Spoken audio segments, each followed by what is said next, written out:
السلام عليكم ورحمة الله تعالى وبركاته. مرحبا بكم أخواتي معايا في وصفة جديدة إن شاء الله. اليوم غنقدم لكم المسمن والرزيزة بعجين المسمن. والمهم من هذا الشيء كامل هو العجين اللي ما كيحتاجش لا دليك لا يعني لا عجين لا والو. بلا ما نخليكم تسناو يلا تكتشفوا معايا سر العجينة السحرية والمقادير وطريقة التحضير إن شاء الله. بالنسبه للمكونات غادي نحتاجو عندي هنا ماء دافئ لجمع العجين، سنيده او سكر خشن والملح حسب الذوق، وخمره وحده او بيكينغ باودر، وهنا الدقيق الابيض او الفورس عندي هنا 500 غرام، وهنا الدقيق الفينو او السميد الرطب حتى هو 500 غرام. يعني كناخذوا نفس العبار اللي درنا في الدقيق الرطب كنديروه في الفينو. ندوزو الان لطريقه التحضير. غادي نضيفو هنا الدقيق فينو، غير غادي نجمعوه ما غندلكوه ما حتى حاجه. هاد الطريقه الصراحه بسيطه وهي اللي كيستعملوا الناس اللي عندهم لي كوموند بزاف ولا المحلابات. هي الطريقه اللي يخدموا بها. يعني هكا كديري اللي غادي يكفيك في اسبوع اولا 15 يوم، وكديريه في الكونجيلاتور. دابا غادي نجمعو بالماء.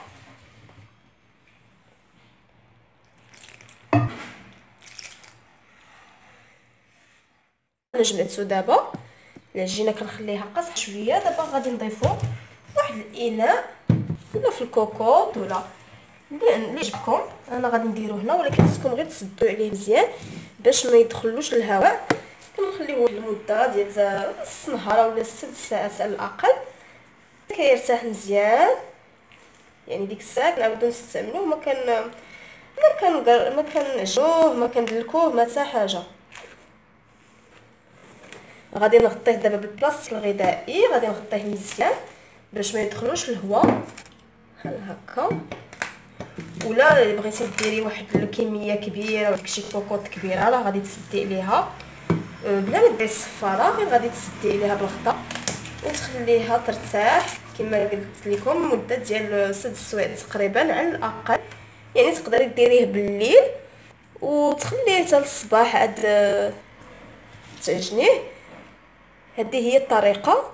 دابا غنخليه يرتاح حتى من بعد وندوزو لبقيه التحضير. ها هي العجين ديالي من بعد ما ارتاحت كما قلت لكم انا عجنتها في الصباح.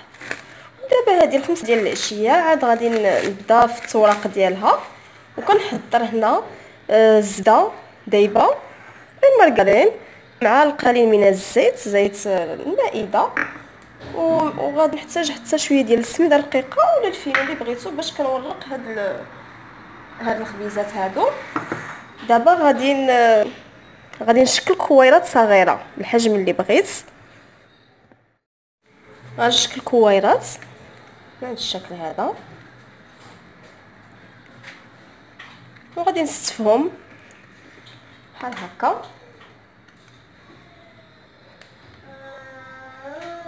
وكنكمل حتى كنكمل هاد العجين ديالي. شكلت هاد الكويرات كديروهم على حسب الحجم اللي بغيتو، صغار ولا موين ولا كبار شويه. دابا غادي نبدا بالتوراق. ناخذ الكويره الاولى ندهن سطح العمل بالزيت، وغادي نبدا هذا نورقها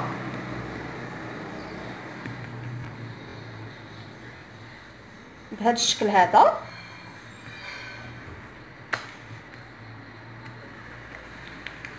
كنورقها مزيان حتى كتولي بحال الورقه.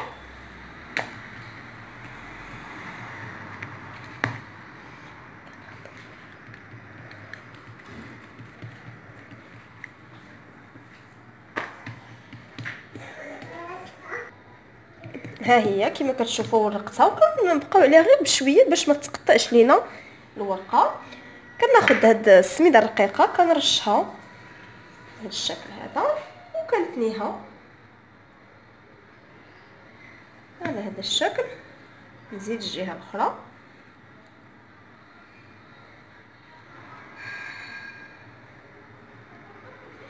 كنزيد عاوتاني السميده من هذه الجهه وكنجمع المسمنه ديالي وكنحطها وكنعقل على الاولى. انا حطيت الاولى هي باش غادي نبدا في الطياب. ملي غادي نكمل هادو غنبدا بالاولى حيت غتكون ارتاحت اكثر وغادي نكمل البقيه. بالنسبه للرزيزه ولا رزه القاضي حتى هي نفس الطريقه. غادي نورقها بعدا هادي، نورقها جيدا.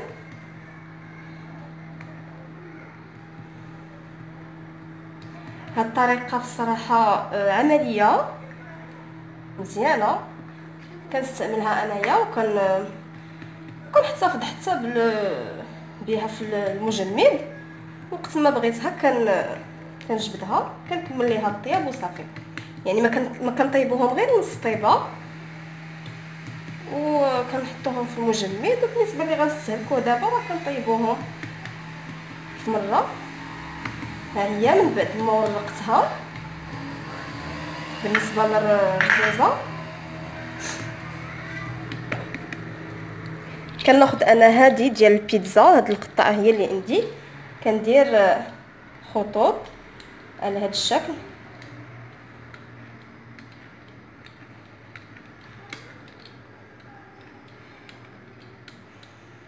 كنحاول يكونوا مقاربين.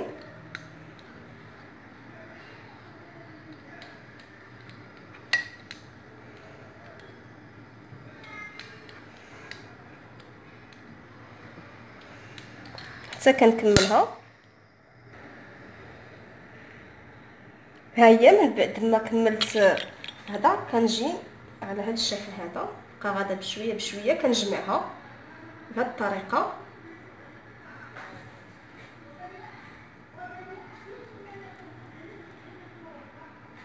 كما كتشوفوا طريقه بسيطه وحتى كيجيو لذاذ بزاف. نقيها من الجهه الاخرى حتى كنجمعها كامله بهذا الشكل هذا.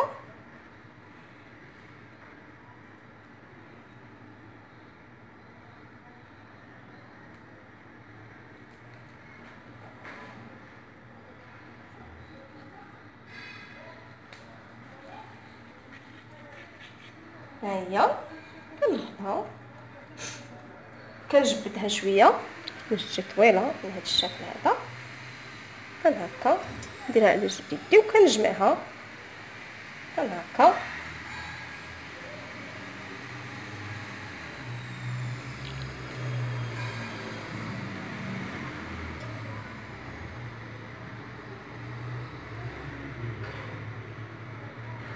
هكا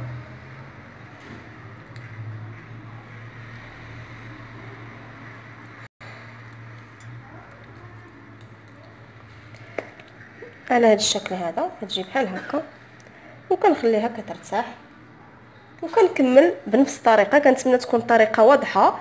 كما كتشوفوا المسمن بالنسبه للمسمن وبالنسبه لهذا الرزيزه يعني بلا ما نبقى نعاود معكم وحده اخرى بين الطريقه. دابا غادي نكمل ما تبقى من العجين. بالنسبه للرزيزه هي نفس الطريقه. كنخبزها بحال هكا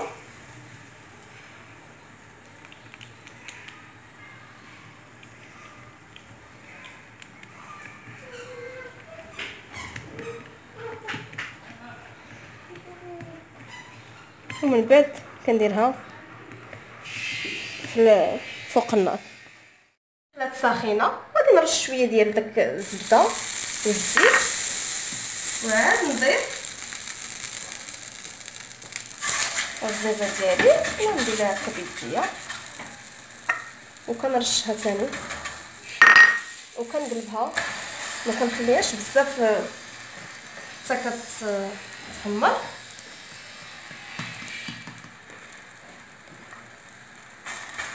وكنقلبها باستمرار. هذه هي طريقه الطهي لا بالنسبه للمسمن ولا بالنسبه للرزيزه، يعني كنقلبوها باستمرار، ما كنخليوهاش حتى كطيب بزاف. نقاد الخبزه الاولى باش نطيبها في المقلاة.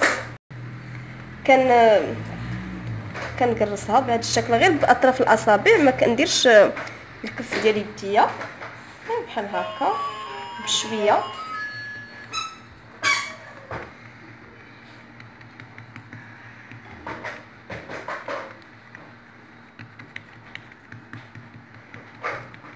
هذا الشكل هذا. بالنسبه للمسمن حتى هي نفس الشيء، كندهنها بالزبده وكنقلبها.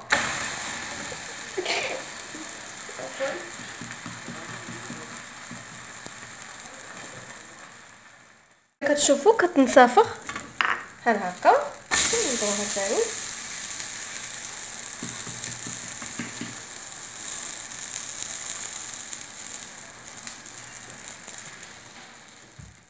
هذا هو الشكل النهائي للمسمن والرزيزه. كما كتشوفوا كيجيو لذاذ بزاف الصراحه وزوينين. وبالنسبه للرزيزه ديال المسمن حتى هي كتجي هكا محلوله، والمسمن كيجي مورق بهذا الشكل هذا. والاهم من هذا انه الا احتاجينا نديرو كميه كبيره، هاد العجينه هي اللي كتصلح نديروها، يعني ما كنتعبوش بزاف لا حتى حاجه. كنتمنى تكون عجبتكم الطريقه وتجربوها ان شاء الله. وما تنسوش ديروا جيم الفيديو الى عجبكم، وتبارطاجوه مع العائله والاصدقاء، وتشتركوا في القناه بالضغط على المربع الاحمر اسفل الفيديو باش توصلوا بالجديد. وكنشكركم على المتابعه، والسلام عليكم ورحمه الله تعالى وبركاته.